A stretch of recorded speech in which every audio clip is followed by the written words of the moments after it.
وهذا الفيديو عبارة عن فيديو ذهبي. ليش؟ لأنه مبروك للبطلة الجزائرية إيمان خليف، ومبروك للجزائر، ومبروك للوطن العربي كله.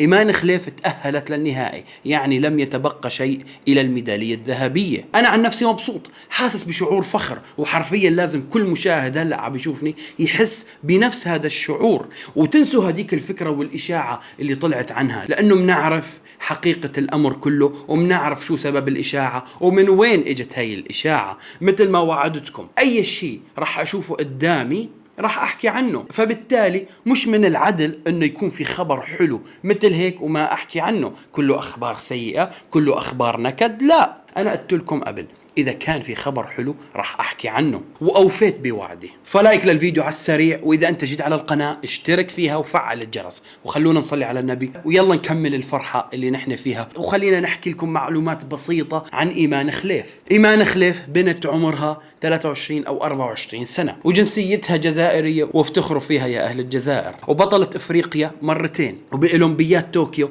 كان ترتيبها الخامس، يعني يعتبر هذا بحد ذاته كمان إنجاز للعلم. يعني كانت نائبة بطل العالم كمان في أولمبياد طوكيو، هذا كمان إنجاز ثاني. وللعلم هي ما كانت حابة أصلا تكون ملاكمة، كانت حابة تكون لاعبة كرة قدم. وكل اللي صار وشافت حلبة الملاكمة ودخلت عليها وحبت هي الرياضة. وغير هيك إنه المدرب الشخصي تبعها أقنعها بهالرياضة وحببها فيها. أنا متأكد إنه اللي صار معاها بقصتها مع الملاكمة الإيطالية دفعها أكثر إنه توصل لهذا الإنجاز. وكلنا بنعرف القصة اللي صارت معاها، كيف الغرب هاجموها هجوم وحشي بطريقة ما حدا ممكن يتخيلها، لما صاروا يوصفوها بأبشع الأوصاف الغير عادلة، وإنه هاي مش أنثى. وأصلا هذا الموضوع جرحها كثير. أعتقد غير إنه جرحها، شجعها كمان انه تكون مقاتلة شرسة في الحلبة. استغلوا هذه الحملة الإعلامية ضدي باش يأثروا عليا. ما على باليش انايا، مهم جيت هنايا مركزة على الهدف تاعي وهو الأولمبياد. ان شاء الله هذه الأزمة هذه تتوج ان شاء الله بميدالية ذهبية. يعني نوعا ما انطبقت عليها مقولة استفزوك ليخرجوا أسوأ ما فيك، وهذا اللي صار حرفيا وشفناه قدام عيننا. هم يمكن هلا مقهورين بس عن نفسنا، ونحن كتير مبسوطين بالإنجاز اللي هي قاعدة عم بتحققه. وزد على ذلك انه الجمهور كمان قام بالواجب وما قصر مع إيمان خليف.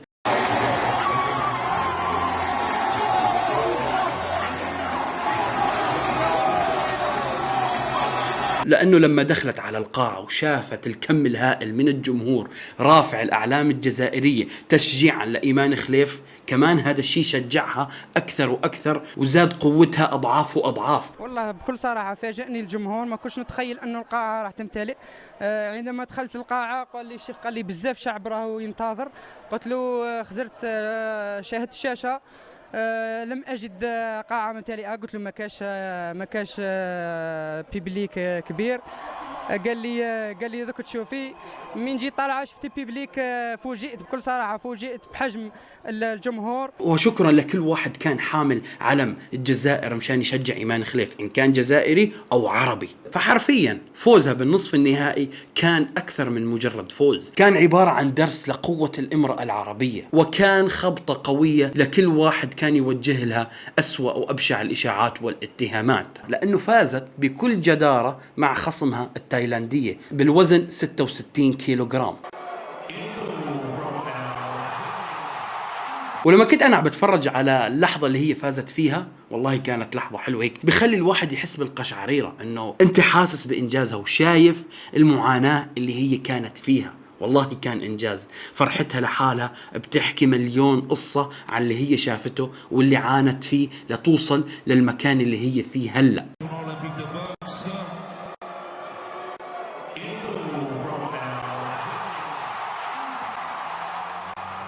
Belle victoire, hein. Ouais, belle victoire.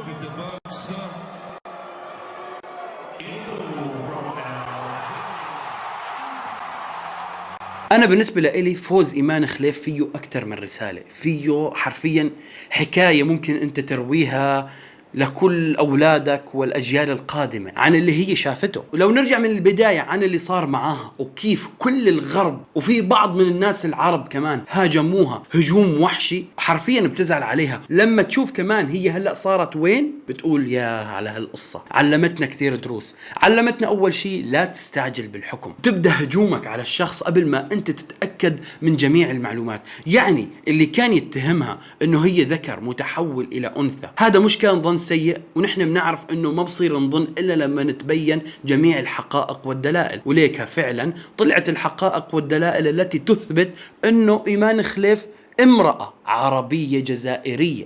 The Algerian boxer was born female, was registered female, lived her life as a female, boxed as a female, has a female passport. فهذا أول درس. ثاني درس، لا تقرأ أي تعليق موجود في السوشيال ميديا وتنجر وراه، لأنه إذا نحن بدنا ننجر ورا كل إشي ينحكى بالسوشيال ميديا يعني حتكون روحتها من غير رجعة. ما راح يكون عندك رأيك الخاص. وين رأيك الخاص؟ إذا أنت قرأت تعليق موجود في السوشيال ميديا ورحت أنت انجريت وراه، وين شخصيتك؟ وين كيانك؟ لازم يكون أنت إلك شخصية خاصة فيك. أنت شفت الغرب كتبوا عنها انه المباراة الاولى اللي صارت مع الملاكمة الايطالية غير عادلة لانه ايمان خليف متحولة من ذكر الى انثى، وانت على طول قاعد مع لمة الشباب او قاعد بالسوشيال ميديا وعم تكتب ايوه فعلا هذا غير عادل، هذا الشيء لا يصح، هذا الموضوع غير صحيح.